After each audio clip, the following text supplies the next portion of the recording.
Hello दोस्तों, I hope आप सब अच्छे होंगे। साथियों, हम लोग यूपीपीसीएस 2023 के लिए प्रैक्टिस सेट सॉल्व कर रहे थे और इसके अंतर्गत हम लोग जीएस वर्ड द्वारा पब्लिश किए गए प्रैक्टिस सेट को सॉल्व करेंगे। और इसके अंतर्गत जो है पहले वीडियो में हम लोगों ने 75 प्रश्नों को सॉल्व किए थे और इस वीडियो में बाकी बचे 75 प्रश्नों को सॉल्व करेंगे। और इसमें जो है जनरल साइंस के प्रश्नों को सॉल्व किया जा रहा है। तो यदि आप लोग चैनल पर नए हैं तो सब्सक्राइब कर लीजिए और बेल आइकन को प्रेस कर लीजिए, जिससे वीडियो का नोटिफिकेशन प्रॉपरली आप लोगों तक पहुंचता रहे। इसके बाद साथियों, ये प्रैक्टिस सेट जैसे समाप्त होगा, दृष्टि आईएएस द्वारा पब्लिश किए गए प्रैक्टिस सेट को सॉल्व करेंगे। तो अगर आप लोग अच्छे से प्रैक्टिस सेट सॉल्व करना चाहते हैं तो चैनल को जरूर ज्वाइन कर लें और बेल आइकन को प्रेस कर लें, जिससे महत्वपूर्ण जो नोटिफिकेशन है वो आप लोगों को मिलते रहें। और अगर आप लोग इसका पीडीएफ चाहते हैं तो टेलीग्राम चैनल से इसका पीडीएफ भी डाउनलोड कर सकते हैं, जिसका लिंक डिस्क्रिप्शन बॉक्स में प्रोवाइड करा दिया जाएगा। तो चलिए इसी के साथ वीडियो की शुरुआत करते हैं। क्वेश्चन नंबर 76 देखिए, निम्नलिखित में से कौन सा है कि बेंजीन का उपयोग नहीं है। किसमें जो है बेंजीन का उपयोग नहीं किया जाता है आपको बताना है।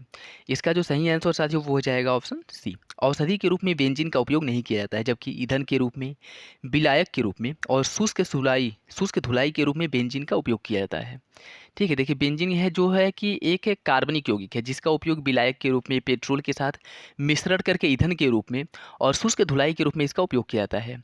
एसिटिक अम्ल जो है इसका उपयोग प्रयोगशाला में अभिकर्मक के रूप में सिरका, अचार और चटनी बनाने में, औषधि के रंग उद्योग में किया जाता है। ठीक है, तो बेंजीन का उपयोग जो है वो मुख्य रूप से ईंधन के रूप में और विलायक के रूप में और शुष्क धुलाई के रूप में किया जाता है। ठीक है, औषधि के रूप में जो उपयोग किया जाता है वो किया जाता है किसका, वो एसिटिक अम्ल का किया जाता है। तो ऑप्शन सी जो है इसका सही हो जाएगा।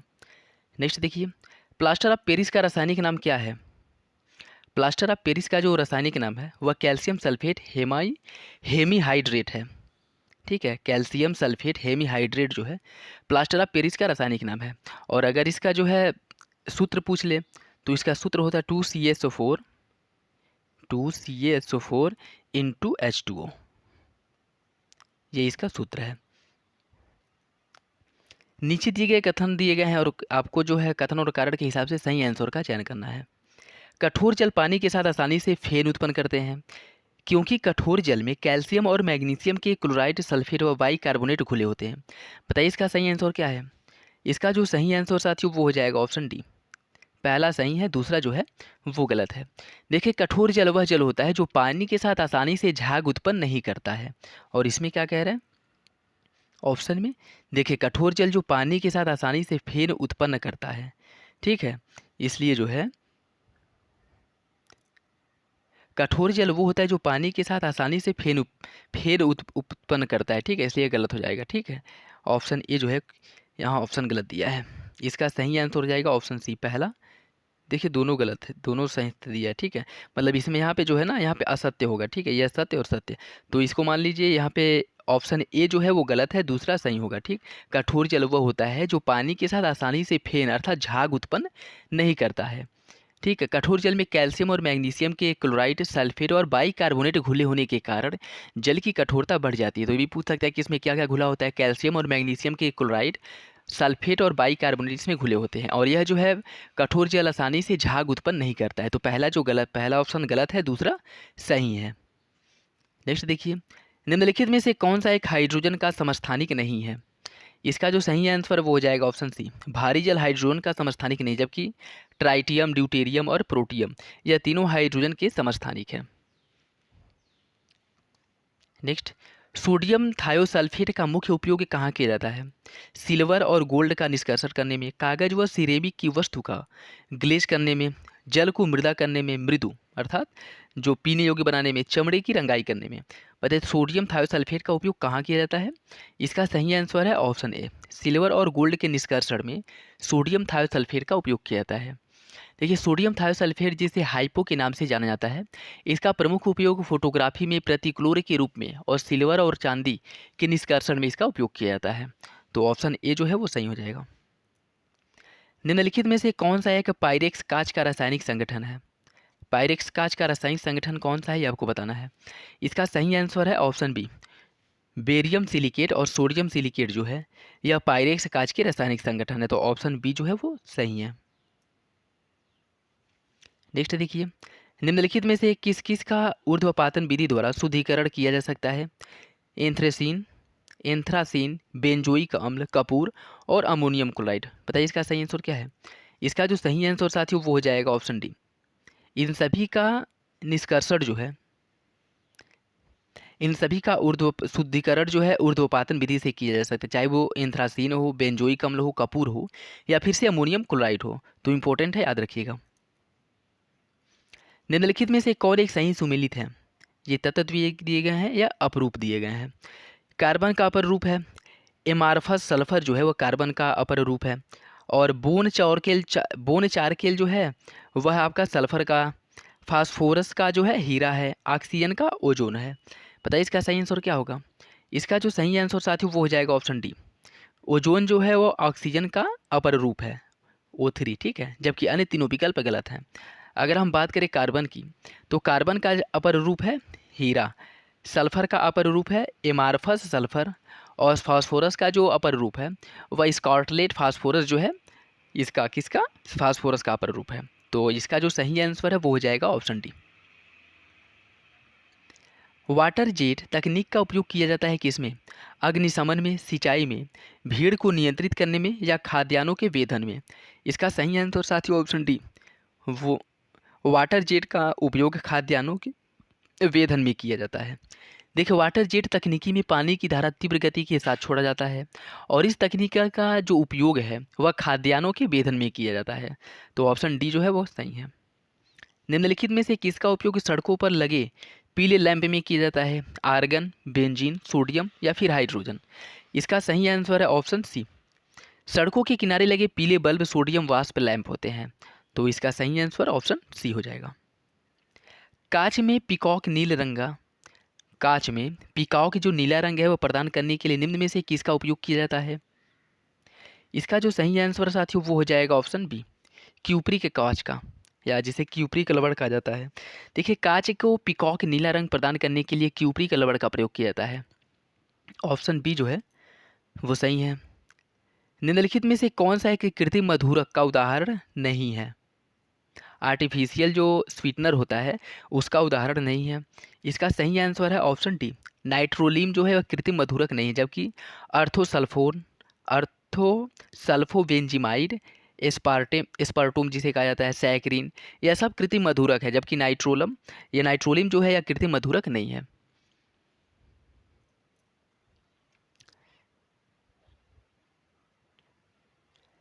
निम्नलिखित में से कौन सा सही सुमेलित है। यौगिक दिए गए हैं, यौगिक दिए गए हैं और इसके उपयोग दिए गए हैं।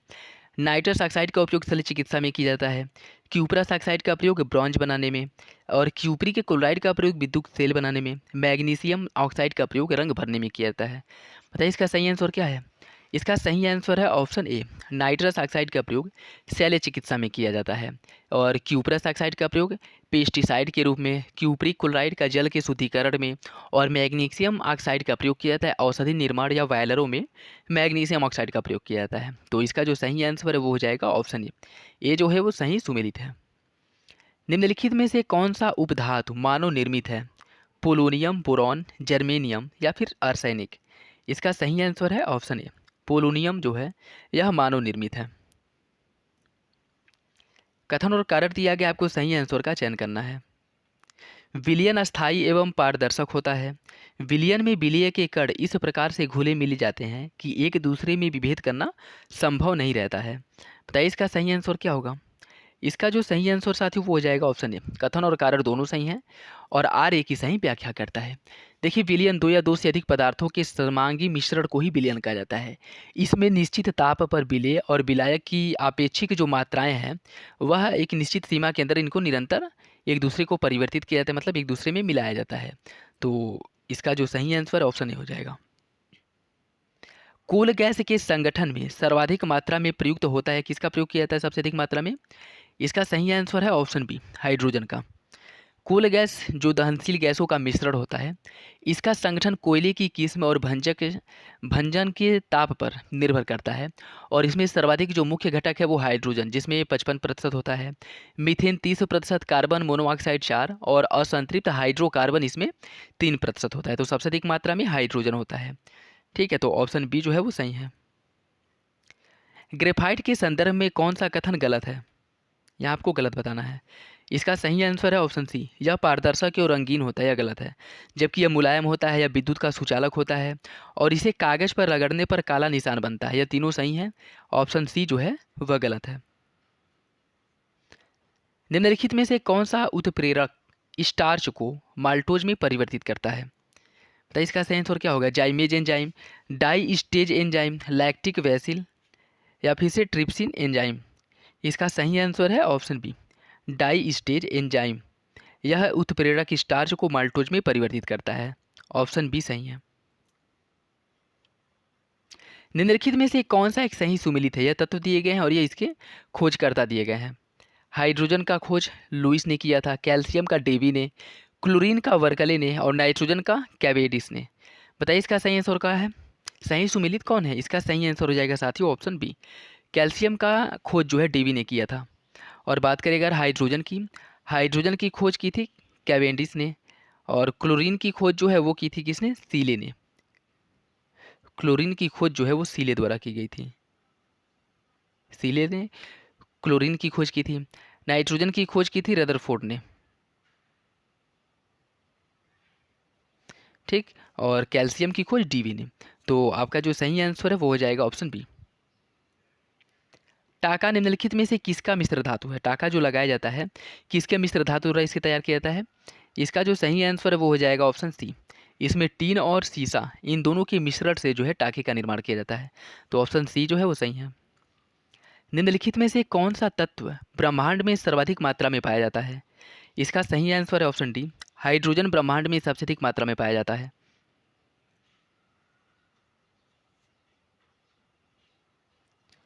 सॉरी साथियों, हाइड्रोजन, इसका सही आंसर हो जाएगा ऑप्शन बी, नाइट्रोजन जो है वो ब्रह्मांड में सबसे अधिक मात्रा में। 96 का देखिए साथियों, ब्रह्मांड में सबसे अधिक मात्रा में पाया जाने वाला जो तत्व है वो आपका हाइड्रोजन है। ठीक है, तो देखिए ब्रह्मांड में सर्वाधिक मात्रा में पाया जाने वाला तत्व हाइड्रोजन है। ब्रह्मांड में अधिकांश तारे जो हैं अधिक मात्रा में हाइड्रोजन युक्त होते हैं, जिनके संलयन से ऊष्मा और प्रकाश उत्पन्न होता है। और दूसरे तत्व की बात करें तो वो हीलियम है। ठीक है, और वायुमंडल में सबसे अधिक अगर पूछे तो वायुमंडल में सबसे अधिक मात्रा में नाइट्रोजन पाया जाता है। ठीक, लेकिन ब्रह्मांड में सबसे अधिक हाइड्रोजन पाया जाता है। तो कन्फ्यूज मत होइएगा कि नाइट्रोजन है। ठीक, कन्फ्यूजन हो सकती है। तो ऑप्शन डी जो है इसका सही आंसर है। निम्नलिखित में से कौन सा है कि नोबल का तेल नाम से प्रसिद्ध है? इसका सही आंसर हो जाएगा ऑप्शन बी, टीएनजी, जिसे टाइनाइट्रोग्लिसरीन कहा जाता है। इसे नोबल तेल के नाम से भी जाना जाता है। तो ऑप्शन बी जो है वो सही है। निम्नलिखित में से कौन सा है कि संश्लिष्ट रेशे के अंतर्गत नहीं आता है?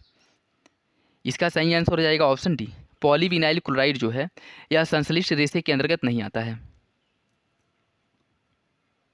निम्नलिखित में से कौन सा है कि ग्लिसरॉल के उपयोग से निर्मित नहीं होता है? मोहरे का स्याही, पारदर्शक साबुन, फलों का संरक्षण या कीटनाशक के रूप में? इसका सही आंसर हो जाएगा ऑप्शन डी, ग्लिसरॉल का उपयोग जो है वह कीटनाशक के रूप में नहीं किया जाता, जबकि मोहर की स्याही बनाने में, पारदर्शक साबुन के रूप में और फलों के संरक्षण में इसका उपयोग किया जाता है। तो आपका सही आंसर है ऑप्शन डी। यहाँ कथन और कारण दिया गया, आपको सही आंसर का चयन करना है। शराब एक अल्कोहलीय पेय है। पावर एल्कोहल का उपयोग इंजनों को चलाने में किया जाता है। बताइए इसका सही आंसर क्या होगा? इसका सही आंसर साथियों ऑप्शन बी, कथन और कारण दोनों सही है, लेकिन आर एक ही सही स्पष्टीकरण नहीं करता है। तो ऑप्शन बी जो है वो सही हो जाएगा। निम्नलिखित में से कौन सा है कि सही सुमेलित है या वैज्ञानिक है और इसकी खोज है? डी डुवे द्वारा राइबोसोम की खोज की गई थी, जी पैलेडे ने लाइसोसोम की, रॉबर्ट ब्राउन ने जीवद्रव्य की और टी बॉवेरी ने तारककाय की। इसका जो सही आंसर वो हो जाएगा ऑप्शन डी, टी बॉवेरी द्वारा तारककाय की खोज की गई थी। डी डवे की अगर हम बात करें, डी डवे ने लाइसोसोम की खोज की थी और पैलेडे ने किसकी खोज की थी? राइबोसोम की। रॉबर्ट ब्राउन द्वारा केंद्रक की खोज की गई थी। ठीक है, न्यूक्लियस की, केंद्रक की खोज की गई थी रॉबर्ट ब्राउन द्वारा और टी बोवेरे ने तारककाय की खोज की थी। तो इसका सही आंसर हो जाएगा ऑप्शन डी। निम्नलिखित में से कौन बारूदी सुरंगों का पता लगाने में उपयोग किया जाता है? किसका उपयोग किया जाता है? इसका सही आंसर है ऑप्शन डी, मधुमक्खी का। बारूदी सुरंगों का पता लगाने के लिए मधुमक्खियों का उपयोग किया जाता है। मधुमक्खियों की जो सूंघने की क्षमता होती है वो कुत्तों की सूंघने की क्षमता से भी बहुत अधिक होती है, इसीलिए जो है इसका पता लगाने के लिए मधुमक्खियों का प्रयोग किया जाता है। किसका? बारूदी सुरंगों का। तो ऑप्शन डी जो है वो सही है। जंतु कोशिका के संबंध में कौन सा कथन गलत है? जंतु कोशिका में कोशिका भित्ति नहीं पाई जाती है। जंतु कोशिका में पर्णहरित का अभाव पाया जाता है। जंतु कोशिका में लाइसोसोम की अनुपस्थिति होती है। या फिर अधिकांश जंतु कोशिका में तारक केंद्र होते हैं। बताइए इसका सही आंसर क्या होगा। इसका सही आंसर है ऑप्शन सी, मतलब ऑप्शन सी जो है वो गलत है, जिसमें कह रहा है कि जंतु कोशिका में लाइसोसोम की अनुपस्थिति होती है, यह गलत है। देखिए जंतु कोशिकाओं में इसमें जीवद्रव्य झिल्ली जो है जंतु कोशिकाओं की, इसमें कोशिका भित्ति नहीं पाई जाती है। जंतु कोशिकाओं में कोशिका जीवद्रव्य झिल्ली से ढकी होती है। पर्णहरित का अभाव इसमें पाया जाता है। जंतु कोशिकाओं में केंद्रक के निकट तारककाय जिस सेंट्रोसोम की रचना होती है। जंतु कोशिका जो है कोशिका विभाजन में सहायता करती है। और जंतु कोशिकाओं में लाइसोसोम पाया जाता है, जबकि इसमें क्या दिया है कि लाइसोसोम की अनुपस्थिति होती है। तो ऑप्शन सी जो है वो गलत है, अन्य विकल्प सही है। निम्नलिखित में से कौन सा एक श्वेत रक्तकण की मुख्य कार्य है। श्वेत रक्त का मुख्य कार्य क्या है, आपको बताना है। इसका जो सही आंसर साथी वो हो जाएगा ऑप्शन सी, रोग प्रतिरोधक क्षमता धारण करना। यह जो है इसका मुख्य कार्य है। देखिए मानव शरीर में श्वेत रक्त रोग प्रतिरोधक क्षमता को विकसित करते हैं। और मानव शरीर में इनकी जो संख्या है 20 से 30,000 होती है। ठीक है, जो रोगाणुओं के प्रवेश करने से इन्हें रोकती है। तो ऑप्शन सी जो है वो सही है। हरित लवक के संदर्भ में निम्नलिखित कथनों पर विचार कीजिए। इसे कोशिका का रसोई घर कहा जाता है। हरित लवक या प्लास्टिड जिसे कहा जाता है। इसमें प्रकाश संश्लेषण की क्रिया संपन्न होती है। हरित लवक में मैग्नीशियम धातु की उपस्थिति होती है। बताइए इसका सही आंसर क्या होगा। इसका जो सही आंसर साथियों वो हो जाएगा ऑप्शन डी, तीनों विकल्प सही हैं। हरित लवक जो कि पौधों में पाई जाने वाली एक महत्वपूर्ण कोशिकीय संरचना है और इसमें प्रकाश संश्लेषण की क्रिया संपन्न होती है। हरित लवक में पर्णहरित के अलावा कैरोटीन और जेंथोफिल नामक वर्ग भी पाए जाते हैं। इंपॉर्टेंट याद रखिएगा, इसमें जो है हरित लवक में पर्णहरित तो पाया ही जाता है, इसके अलावा कैरोटीन और जेंथोफिल नामक वर्ग भी पाए जाते हैं। और इनके पत्तियों का रंग पीला होने के कारण उसमें कैरोटीन की उपस्थिति है। और पर्णहरित में मैग्नीशियम धातु की उपस्थिति होती है। ठीक है, तो ऑप्शन डी जो है वो सही हो जाएगा। इंसुलिन एक प्रकार का क्या है। इंसुलिन जो है वह एक प्रकार का आपका हार्मोन्स है। हार्मोन्स एक प्रकार का हार्मोन्स है जो पैनक्रियाज अर्थात अग्नाशय में स्थित लैंगरहैंस की बीटा कोशिकाओं द्वारा इनका स्त्रावण होता है। और शरीर में इसकी कमी के कारण शर्करा की मात्रा बढ़ जाती है, जिसकी वजह से डायबिटीज रोग होता है। तो इसका सही आंसर हो जाएगा ऑप्शन डी, इंसुलिन एक प्रकार का हार्मोन्स है। निम्नलिखित में से सही कथनों का चयन कीजिए। ये रोगों के नाम दिए गए हैं और ये जीवाणु दिया गया है। हैजा रोग बैसिलस पेस्टिस द्वारा होता है। प्लेग रोग विब्रियो कॉलेरी द्वारा। टाइफाइड रोग जो है वह हेमोफिलस पर्टूसिस द्वारा। और सिफिलिस ट्रेपोनेमा पैरिडम द्वारा। इसका जो सही आंसर वो हो जाएगा ऑप्शन डी, सिफिलिस रोग ट्रेपोनेमा पैरिडम द्वारा होता है। अगर हम हैजा रोग की बात करें, हैजा रोग का मुख्य कारण क्या है, विब्रियो कॉलेरी। प्लेग रोग का बैसिलस पेस्टिस। टाइफाइड का क्या है, साल्मोनेला टाइफी। और सिफिलिस ट्रिपोनेमा पैरिडम। तो ऑप्शन डी जो है वो सही है, यह रोग है और इस जीवाणुओं के नाम। हाइड्रोफाइट किससे संबंधित है। हाइड्रोफाइट की अगर हम बात करें तो यह एक जलीय पौधा है, इसे हाइड्रोफाइट कहा जाता है। हाइड्रोफाइट अथवा जिसे जलोद्भिद भी कहा जाता है, यह जलीय पौधे होते हैं जो जल में अथवा ऐसी मिट्टी में पाए जाते हैं जो जल से संतृप्त हो। ठीक है, नेक्स्ट देखिए, कथन और कारण दिया कि आपको सही आंसर का चयन करना है। पोटेशियम यंत्रिका आवेग का संचरण करता है। पोटेशियम कोशिका में होने वाली अनेक अभिक्रियाओं के संतुलन में सहायक होता है। बताइए इसका सही आंसर क्या होगा। इसका जो सही आंसर साथियों वो हो जाएगा ऑप्शन ए, कथन और कारण दोनों सही हैं और आर एक ही सही स्पष्टीकरण है। निम्नलिखित में से किसके द्वारा एक कोशिका से दूसरी कोशिका में पदार्थों के अभिगमन पर नियंत्रण रखा जाता है। किसके द्वारा नियंत्रण रखते हैं, इसका सही आंसर है ऑप्शन बी, प्लाज्मा मेम्ब्रेन द्वारा। ठीक है, प्लाज्मा मेम्ब्रेन के माध्यम से एक कोशिका से दूसरी कोशिका में पदार्थों के अभिगमन पर नियंत्रण रखा जाता है। कोशिका भित्ति द्वारा कोशिका को निश्चित आकार प्रदान किया जाता है और इसके साथ साथ कोशिका को सुरक्षा प्रदान करने का कार्य भी यह करता है। माइटोकॉन्ड्रिया जो कोशिकीय श्वसन में सक्रिय रूप से भूमिका निभाता है और यह ऊर्जा का निर्माण करता है, इसे पावर हाउस ऑफ का सेल भी कहा जाता है। सेंट्रोसोम जो कोशिका विभाजन में मुख्य रूप से योगदान देता है। तो इसका सही आंसर हो जाएगा ऑप्शन बी। क्रोमोसोम का प्रमुख उपनाम क्या है। क्रोमोसोम के उपनाम की अगर बात करें तो इसे आनुवांशिक गुणों का वाहक कहा जाता है। ऑप्शन ए जो है वो सही है।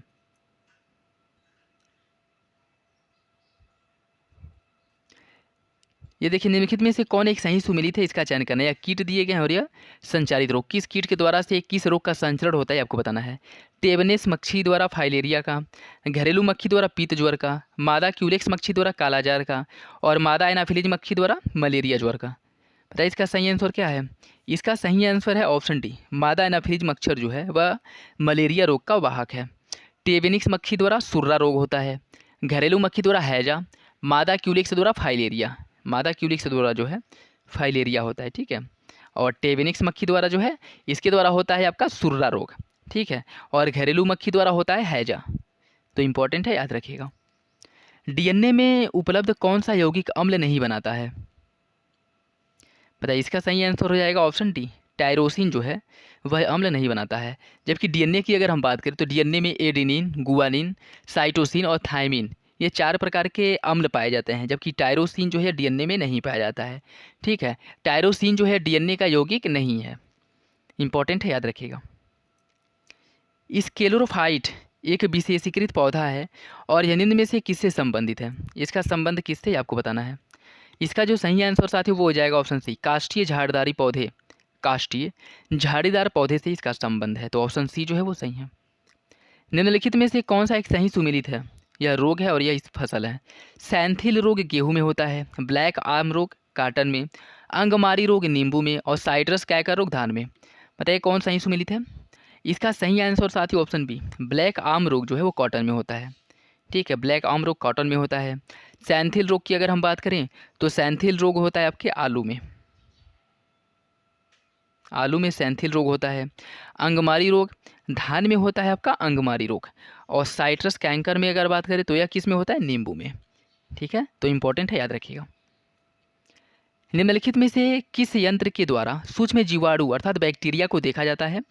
इसका सही आंसर है ऑप्शन ए, कंपाउंड खुर्दबीन के माध्यम से सूक्ष्म जीवाणु बैक्टीरिया को देखा जाता है। तो ऑप्शन ए जो है वो सही है। मानव कंकाल तंत्र के संबंध में कौन सा एक सही है। मानव कंकाल तंत्र के बारे में कौन सही है आपको बताना है। मानव खोपड़ी में कुल अस्थियों की संख्या 29 होती है। स्कैपुला अस्थि कलाई में पाई जाती है। कूल्हे का निर्माण में सहायक अस्थि को कार्पल्स कहा जाता है। मेखलाओं की संधियां कलाई में स्थित होती हैं। इसका सही आंसर है ऑप्शन ए, पहला सही है, जबकि अन्य विकल्प जो है वो गलत है। निम्नलिखित में से किस अंतःस्रावी ग्रंथि द्वारा मोचन हार्मोन्स का स्त्रावण होता है। इसका सही आंसर हो जाएगा ऑप्शन ए, हाइपोथैलेमस द्वारा। देखिए मस्तिष्क में बादाम के आकार के ग्लैंड को हाइपोथैलेमस कहा जाता है। हाइपोथैलेमस जो हार्मोन्स सिस्टम को कंट्रोल करता है, पिट्यूटरी ग्लैंड के ऊपर स्थित होता है। हाइपोथैलेमस को रिलीज करने में सहायता करता है, ठीक है। हाइपोथैलेमस हार्मोन्स को रिलीज करने में सहायता करता है। यह सेक्स ड्राइव, व्यवहार और भावनाओं के लिए ज़रूरी माना जाता है। और यह जो भूख प्यास हो गया, इन सबको आदि जो क्रियाएँ होती हैं इनको नियंत्रित करता है। तो आपका ऑप्शन ए जो है वो सही हो जाएगा। निम्नलिखित में से कौन सा एक सही सुमेलित है। विषाणु और विषाणु जनित रोग है। वेरियोला से छोटी माता, फ्लेवी से डेंगू, वेरिसोला वायरस, वेरिसोला जोस्टर चेचक, रेहब्डो या रेबडो पोलियो। बताइए इसका सही सुमेलित कौन है। इसका जो सही आंसर साथियों वो हो जाएगा ऑप्शन बी, फ्लेवी से डेंगू होता है, ठीक है। फ्लेवी जो है वह डेंगू का कारण है और यह वायरल जनित रोग है सारे के सारे, ठीक है। वेरियोला वायरस से जो है चेचक होता है, और वेरिसोला जोस्टर से इससे होता है छोटी माता, और रेहब्डो वायरस या रेबीज के लिए उत्तरदायी है, ठीक, रेबीज के लिए। दमा रोग निम्नलिखित में से किस कवक के कारण होता है। दमा रोग की अगर हम बात करें तो यह एस्परजिलस फ्यूमिगेट्स के कारण होता है। ऑप्शन सी जो है वो सही है। देखिए कवक जो है पड़हरित रहित संकेंद्रीय संवहन उत्तक रहित थैलोफाइटा है, और कवक में संचित भोजन ग्लाइकोजन के रूप में होता है, ठीक है। और पौधों में कवक के द्वारा होने वाले प्रमुख रोगों की अगर बात करें, पौधों की बात करें तो पौधों में होता है सरसों का जो सफ़ेद रस्ट रोग होता है, गेहूं का ढीला स्मट रोग, गेहूं का किट्टू रोग, आलू का अंगमारी रोग। यह सब जो है किसके द्वारा होते हैं, कवक द्वारा पौधों में होने वाले रोग हैं। अगर हम मानव में बात करें तो मानव में एस्परजिलस फ्यूमिगेट्स द्वारा दमा रोग होता है। एथिलीत फूड द्वारा टीनिया पेडिस द्वारा होता है। खाज एकेरस कैपिटस, गंजापन टीनिया कैपिटस, और दाद ट्राइकोफाइटान लिस्कोस है। यह मानव में होने वाले रोग हैं जो कवक द्वारा होते हैं। तो इंपॉर्टेंट है, याद रखिएगा। पैथोजीन जो सामान्य जुकाम के लिए उत्तरदायी है, यह किससे फैलता है। इसका सही आंसर है ऑप्शन ए, रीनो वायरस से। देखो पैथोजीन जो है यह सामान्यतः जुकाम के लिए उत्तरदायी होता है और इसका मुख्य वाहक होता है रीनोवायरस। समसूत्री विभाजन के संदर्भ में कौन सा एक कथन सही नहीं है? यह जनन कोशिकाओं में होता है, विभाजन केवल एक चरण में होता है, अर्धसूत्र अर्ध गुणसूत्र जो है लंबा और पतला होता है, पादप कोशिकाओं में कोशिका भित्ति निश्चित रूप से बनती है। बताइए इसका सही आंसर क्या है? इसका जो सही आंसर है अर्थात गलत है वो हो जाएगा ऑप्शन ए, यह जनन कोशिकाओं में होता है, यह गलत है। देखिए समसूत्री विभाजन जो है यह कायिक कोशिकाओं में होता है और यह विभाजन केवल एक चरण में संपन्न होता है, क्रॉसिंग ओवर इसमें नहीं बनता है और पादप कोशिका में कोशिका भित्ति अवश्य रूप से बनती है। तो आपका जो सही आंसर वो हो जाएगा ऑप्शन ए। जब रक्त में ऑक्सीजन की सांद्रता में कमी आती है तो श्वास की गति में क्या होता है? इसका सही आंसर है ऑप्शन ए, श्वास की गति जो है वो बढ़ जाती है। निम्नलिखित में से किन किन में डीएनए पाया जाता है? बताइए इसका सही आंसर क्या होगा? केंद्रक, माइटोकांड्रिया, हरित लवक। इसका जो सही आंसर साथियों वो हो जाएगा ऑप्शन डी, इन सभी में जो है डीएनए पाया जाता है। ठीक है, देखिए डीएनए डी ऑक्सी राइबो शर्करा जिसे कहा जाता है डीऑक्सी राइबोज शर्करा, इसमें बेस एडेनिन, गुआनिन, थाइमिन और साइटोसिन पाया जाता है। डीएनए केंद्रक के अलावा माइटोकांड्रिया और हरित लवक इन सभी में पाया जाता है। तो आपका ऑप्शन डी सही हो जाएगा। इसमें कभी कभी डीएनए के अम्ल भी पूछ लेता है कि डीएनए में कौन कौन से अम्ल पाए जाते हैं, तो वो भी याद रखिएगा, इंपॉर्टेंट है। ठीक है, इसमें मुख्य रूप से आपका एडेनिन, गुआनिन, थाइमिन और साइटोसिन जो है वो डीएनए में पाया जाता है। प्राणी विज्ञान के अंतर्गत केचुआ, जोक, नेरिस यह किस वर्ग में शामिल है? इसका सही आंसर ऑप्शन सी, इन्हें संघ एनिलिडा वर्ग में रखा गया है। निम्नलिखित में से कौन सा एक विषाणु जनित रोग नहीं है? इसका सही आंसर साथियों ऑप्शन डी, टुंडू रोग जो है वह विषाणु जनित नहीं है, जबकि मोजैक रोग जो तंबाकू में होता है, पोटैटो रोग जो कि आपके टमाटर में होता है, और बंकी ट्रम्प रोग जो आपके टम्प में होता है। तो ये जो है ये सभी वायरल विषाणु जनित रोग हैं, जबकि टुंडू रोग जो है यह जीवाणु से होता है। देखिए टुंडी रोग एक जीवाणु जनित रोग है और बाकी अन्य विकल्प सही सुमेलित है। देखिए इसमें जो है आपको सही सुमेलित जो दिया गया है, कौन सही सुमेलित हो आपको बताना है। Vitamin B5 riboflavin, vitamin B6 pyridoxine, vitamin B7 thiamine, vitamin B11 cyanocobalamin. इसका जो सही आंसर साथियों वो हो जाएगा ऑप्शन बी, विटामिन B6। इसका रासायनिक नाम जो है वो पायरिडॉक्सिन है। विटामिन B5 का रासायनिक नाम पेंटोथेनिक अम्ल है। इसका क्या है? पेंटोथेनिक अम्ल, पेंटोथेनिक अम्ल है। ठीक है, और विटामिन B6 का पायरिडॉक्सिन, विटामिन B7 का होता है बायोटीन, और विटामिन B11 जो है इसका होता है फोलिक अम्ल, और पायरिडॉक्स साइनाकोबालामिन किसका होता है? विटामिन B12 का। मंगोलिज्म निम्नलिखित में से किससे संबंधित है? मंगोलिज्म का संबंध है डाउन सिंड्रोम से, ऑप्शन ए सही है। क्रायोजेनिक विज्ञान के अंतर्गत निम्न में से किसका अध्ययन किया जाता है? क्रायोजेनिक विज्ञान के अंतर्गत मुख्य रूप से खगोलीय पिंडों का अध्ययन नहीं होता है, नक्षत्र के प्रभाव का द्रव स्थैतिक अध्ययन। इसके अंतर्गत मुख्यतः कम ताप, विभिन्न प्रयोगों तथा नियंत्रणों का अध्ययन किया जाता है। तो ऑप्शन ए जो है वो सही है। एथेनॉल के व्यावसायिक उत्पादन के लिए कौन सा खमीर प्रयोग में लाया जाता है? इसका सही आंसर साथियों ऑप्शन बी, सैकेरोमाइसीज सेरेविसी का प्रयोग किया जाता है एथेनॉल के व्यावसायिक उत्पादन के लिए। ल्यूकेमिया एक प्रकार का कैंसर है और यह किसके असाधारण बढ़ोतरी के कारण होता है? तो इसका जो सही आंसर वो हो जाएगा ऑप्शन ए, श्वेत रक्त कणिका अर्थात WBC के अनियंत्रित वृद्धि के कारण जो है ल्यूकेमिया होता है। निम्नलिखित में से कौन सा एक सही सुमेलित है? विटीकल्चर वृक्षों की खेती, वेजिकल्चर अंगूर की खेती, पीसीकल्चर रेशम की खेती, ओलेरीकल्चर सब्जी की खेती। इसका सही आंसर साथियों ऑप्शन डी, ओलेरीकल्चर के अंतर्गत सब्जियों की खेती किया जाता है, जबकि अन्य की अगर हम बात करें विटीकल्चर के अंतर्गत किया जाता है अंगूर की खेती, और वेजिकल्चर के अंतर्गत वृक्षों की खेती की जाती है, पीसीकल्चर के अंतर्गत मछली पालन कार्य किया जाता है। ठीक है, मछली पालन मुख्य रूप से पीसीकल्चर के अंतर्गत और ओलेरीकल्चर के अंतर्गत सब्जियों की खेती। तो आपका ऑप्शन डी जो है वो सही हो जाएगा। निम्नलिखित में से कौन सा एक अकार्बनिक तत्व नहीं है? इसका सही आंसर साथियों ऑप्शन डी, ह्यूमस जो है वह कार्बनिक तत्व नहीं है। देखिए पारिस्थितिक तंत्र में अजैविक घटकों को भी निम्नलिखित रूप से 3 भागों में बांटा गया है। कार्बनिक तत्व जैसे प्रोटीन हो गया, कार्बोहाइड्रेट हो गया, ह्यूमस, यह कार्बनिक तत्व के अंतर्गत आते हैं। अकार्बनिक तत्व जिसमें oxygen, nitrogen, hydrogen, phosphorus, calcium आदि आते हैं, और जलवायु जिसमें प्रकाश, तापक्रम, वर्षा आदि आते हैं। तो इसको मुख्य रूप से किन भागों में बांटा गया है? 3 भागों में बांटा गया है। और अकार्बनिक तत्व के अंतर्गत ह्यूमस जो है वह आता है आपके अकार्बनिक तत्व के अंतर्गत। तो ऑप्शन डी जो है वो आपका सही है। प्लाज्मा के संदर्भ में निम्नलिखित कथनों पर विचार कीजिए। यह क्षारीय द्रव्य है। प्लाज्मा में 90% भाग जल होता है। बताइए इसका सही आंसर क्या होगा? इसका जो सही आंसर साथियों वो हो जाएगा आपका ऑप्शन सी। दोनों विकल्प सही सुमेलित हैं। प्लाज्मा हल्के पीले रंग का चिपचिपा और थोड़ा क्षारीय द्रव्य होता है और यह शरीर में उपस्थित कुल रुधिर का 55% है। और प्लाज्मा में 90% जल होता है, 10% प्रोटीन होता है। तो ऑप्शन सी जो है वो सही है। निम्नलिखित में से कौन एक सबसे बड़ा एंजियोस्पर्म पौधा है? इसका सही आंसर है ऑप्शन ए, यूकेलिप्टस। निम्नलिखित में से किसका मस्तिष्क उसके शरीर के अनुपात में सबसे बड़ा होता है? इसका सही आंसर साथियों ऑप्शन बी। चींटी का जो हेड है मतलब मस्तिष्क है वो उसके शरीर के अनुपात में बड़ा होता है। निम्नलिखित में से कौन सा एक आनुवांशिक रोग है? रिकेट्स, यक्ष्मा, हीमोफीलिया या पेलाग्रा? इसका जो सही आंसर है वो हो जाएगा ऑप्शन सी। हीमोफीलिया जो है यह आनुवांशिक रोग है। देखिए जैसे हीमोफीलिया हो गया, और अगर हम बात करें और भी बहुत सारे रोग हैं जो वर्णांधता मतलब अर्थात आनुवांशिक रोग हैं। ठीक, नेक्स्ट देखिए, नीचे दिए गए कथन और कारण दिया गया, आपको सही आंसर का चयन करना है। लैंगिक जनन की क्रिया में युग्मक निर्माण के समय अर्धसूत्री विभाजन होता है। संकरण की प्रक्रिया के द्वारा जीनों का पुनर्योजन होता है। बताइए इसका सही आंसर क्या होगा?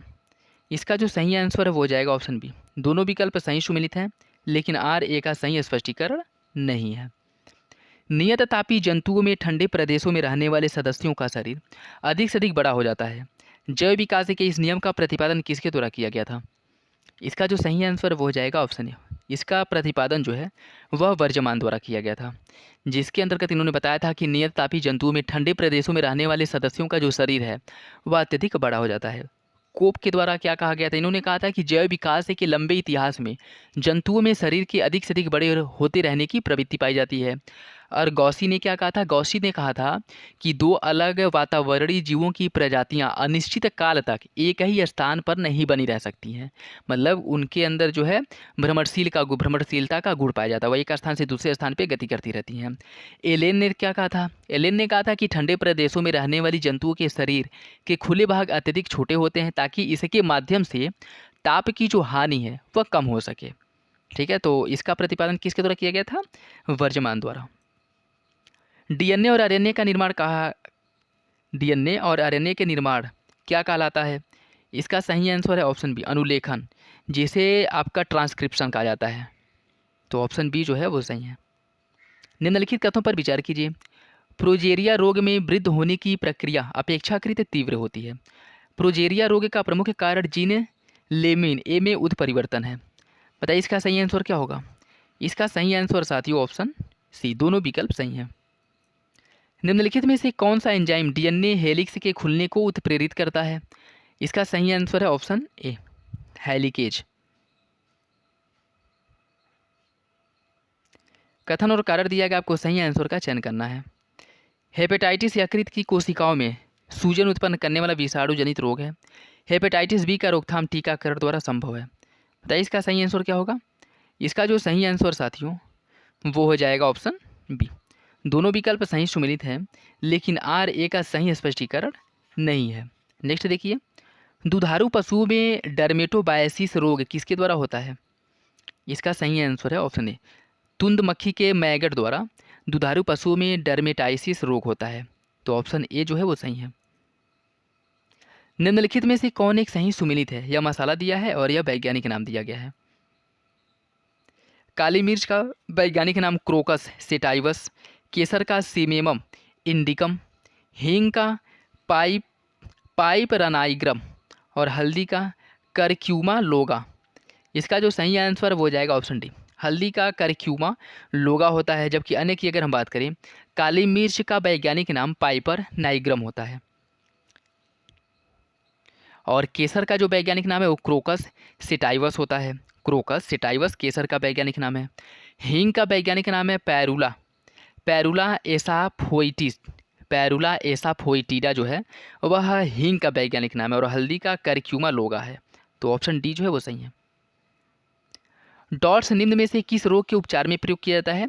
डॉट्स का उपयोग किया जाता है तपेदिक तथा टीबी के उपचार में, और यह मुख्यतः जो है 6 महीने तक डॉट्स का, मतलब जैसे टीबी हो जाता है उसे डॉट्स का जो खुराक है वह 6 महीने तक दिया जाता है। ठीक है, तो ऑप्शन सी जो है वो सही है।